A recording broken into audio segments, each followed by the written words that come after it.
हो गया है, उन्होंने अपना त्याग पत्र दे दिया है, स्वेच्छा से दे दिया। हमने कोई उस समय त्याग पत्र की मांग नहीं की। केशु भाई ने कहा कि अगर मेरे त्याग पत्र से समस्या होती है मैं त्याग पत्र देता हूं। ये भावना चाहिए, ये वृत्ति चाहिए। हम पद के लिए नहीं लड़ते, लड़ना भी नहीं होगा। हम तो एक महान भारत के लिए संघर्ष कर रहे हैं। जो दुख प्रकट करते हैं गुजरात की घटनाओं पर, वो हमारे हितैषी हैं, वो हमारे मित्र हैं।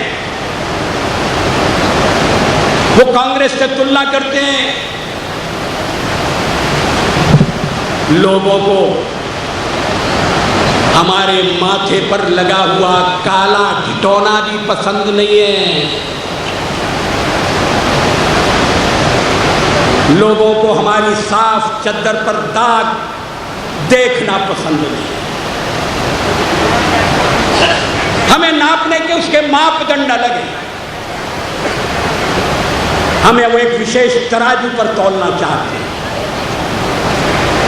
पार्टी का विस्तार हो, पार्टी में नए नए लोग आए, विभिन्न वर्ग पार्टी के साथ जुड़े, पार्टी 90 करोड़ जनता की आवाज बने, प्रतिनिधि संस्था बने। मगर पार्टी में आने वाला हर व्यक्ति किसी संस्कार में से जाए। पार्टी में आने वाला हर व्यक्ति सेवा की भावना से आए, उसके मन पर सेवा का संस्कार डाला जाए, उसे देश का एक महान सपना दिखाया जाए और उस सपने में वो अपना स्थान ढूंढे। ये काम कठिन है मगर असंभव नहीं है, और ये काम हम करना चाहते हैं, ये काम हम करेंगे। केवल एक बार नई दिल्ली में हमारी सरकार बन जाए इतना काफी नहीं है। इस देश को बदला कैसे जाए? ये 50 साल का जो पाप कर्म इकट्ठा हो गया है, जो विफलता इकट्ठी हो गई है, उसको ठीक करने के लिए, उसको दूर करने के लिए समय की आवश्यकता होगी।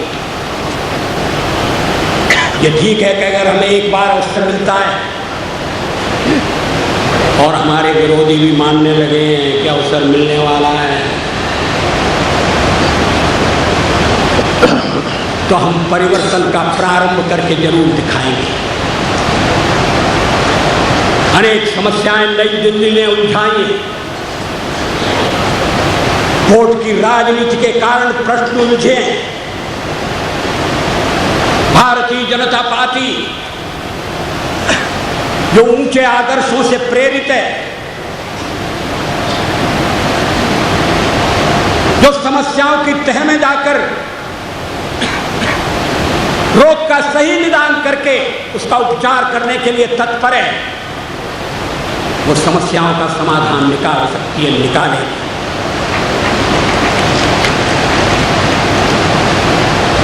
कश्मीर का सवाल नई दिल्ली ने उलझाया है। पूर्वांचल में शासकों की गलती के कारण आग लगी है। क्या देश भर में फैले हुए आईएसआई के जाल को तोड़ा नहीं जा सकता? तोड़ा जा सकता है। मित्रों, कुछ समस्याएं तो ऐसी हैं कि जिन्हें हल करने के लिए कदम उठाने की भी जरूरत नहीं पड़ेगी। नई दिल्ली में हमारा आना उन समस्याओं के समाधान के लिए रास्ता खोल देगा। जो समस्याएं उत्पन्न कर रहे हैं वो समझ जाएंगे कि अब उनकी चलने वाली नहीं है। कार्यकर्ताओं के बल पर, जनता के सहयोग से, ऊंचे आदर्शों से अनुप्राणित ये पार्टी देश में न केवल परिवर्तन लाएगी मगर अच्छे के लिए परिवर्तन लाएगी। केवल परिवर्तन काफी नहीं है, परिवर्तन अच्छे के लिए होना चाहिए। देश की दशा सुधरना चाहिए, आम आदमी को राहत मिलना चाहिए। 25% परिगणित जाति के बंधु हैं, परिगणित जनजातियों के बंधु हैं। कागज पर अच्छी योजनाएं होने के बाद भी उनकी हालत नहीं सुधरी, क्योंकि प्रामाणिकता नहीं है, ईमानदारी नहीं है, शासन तंत्र भ्रष्ट हो गया है। नए शासक उस भ्रष्टाचार में हिस्सा बटाने में शामिल हो जाते हैं। इसीलिए हम पारदर्शी प्रामाणिकता पर बल देते हैं। पारदर्शी प्रामाणिकता, कोई उंगली न उठाए ऐसा व्यवहार, और ऐसा व्यवहार जब आरंभ हो जाएगा तो दलितों को राहत मिलना शुरू हो जाएगी। बेकार नौजवानों के मन में एक नई आशा पैदा होगी। भारत की नारी अपने को सुरक्षित अनुभव करेगी, वो देवी और दासी के बीच में नहीं झूलेगी, वो अपना उचित स्थान पाएगी। आज लोग कुंठित हैं, आज लोग दुखी हैं, निराश हैं। कांग्रेस से उन्हें कोई आशा नहीं। कांग्रेस का विकल्प लेने की जो तैयारी कर रहे हैं वो तरह तरह के रंग में रंगे हैं, वो तरह तरह के प्रोग्राम लेकर आए हैं। उनसे प्रदेश के स्तर पर हम लड़ते रहे, उन्हें हम परास्त भी करते रहे। उनमें यह शक्ति नहीं है, यह क्षमता नहीं है कि वो केंद्र में सरकार बना सकें या लोकसभा में बहुमत प्राप्त कर सकें। एक ही पार्टी है और उस पार्टी का नाम है भारतीय जनता पार्टी। हम सबसे बड़ा विरोधी दल है और हम सत्ता पक्ष बनने के लिए संघर्ष करेंगे। कार्यक्रम के आधार पर करेंगे, अपने व्यवहार के आधार पर करेंगे। लोग हमें कसौटी पर कसे,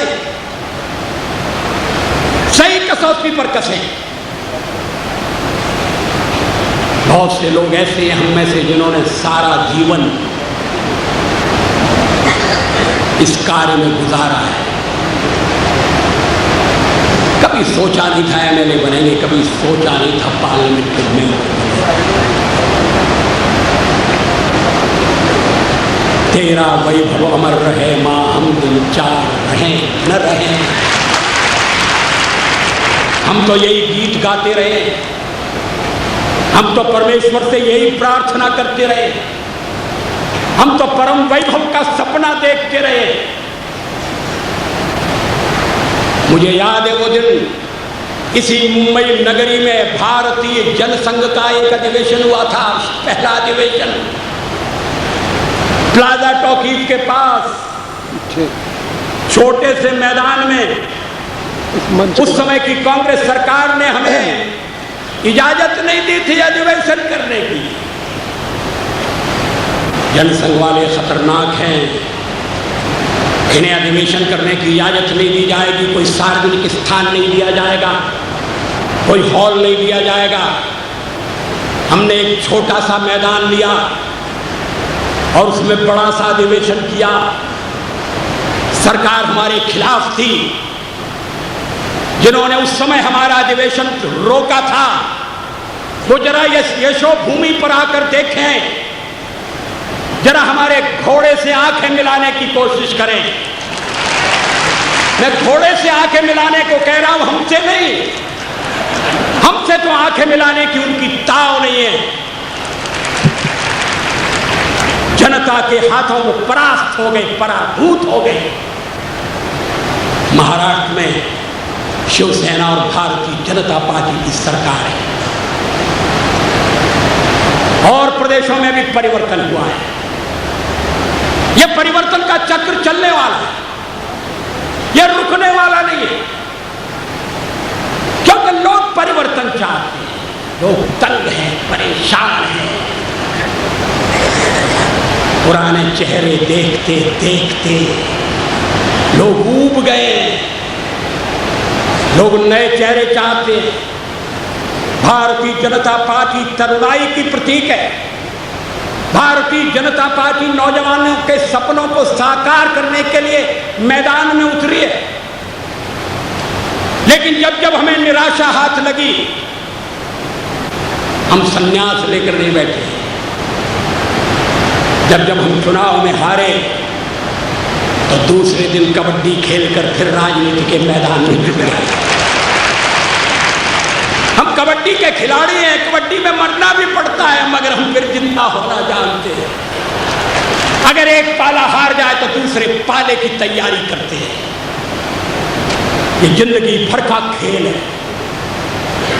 ये राजनीति केवल सत्ता की शतरंज पर मोहरे बिठाने का काम नहीं है, ये पद की लिप्सा नहीं है। कल अडवाणी जी ने जिस तरह से सरलता से, सहज भाव से प्रधानमंत्री पद के लिए मेरा नाम प्रस्तावित कर दिया, भारतीय जनता पार्टी के बाहर वाले लोग तो आश्चर्यचकित रह गए। वो समझते थे कि प्रधानमंत्री पद के लिए इनका जरूर झगड़ा होगा। कोई झगड़ा नहीं हुआ। वो कहेंगे कि प्रधानमंत्री का पद अभी है कहां जिसके लिए झगड़ा होगा।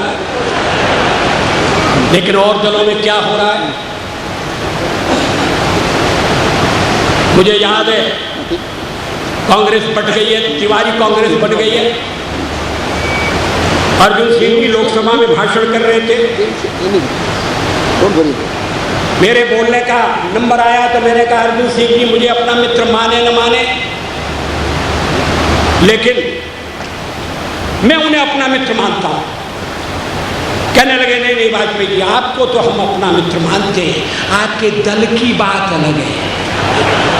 मैंने कहा अगर आप दल की बात करेंगे तो दलदल में फंसेंगे, और जितना फंसेंगे उतना गहरा कीचड़ में धंसेंगे, और जितना धंसेंगे और फिर हाथ उठाकर निकलने की कोशिश करेंगे तो आपके हाथ में कमल होगा और कोई पुष्प नहीं हो सकता।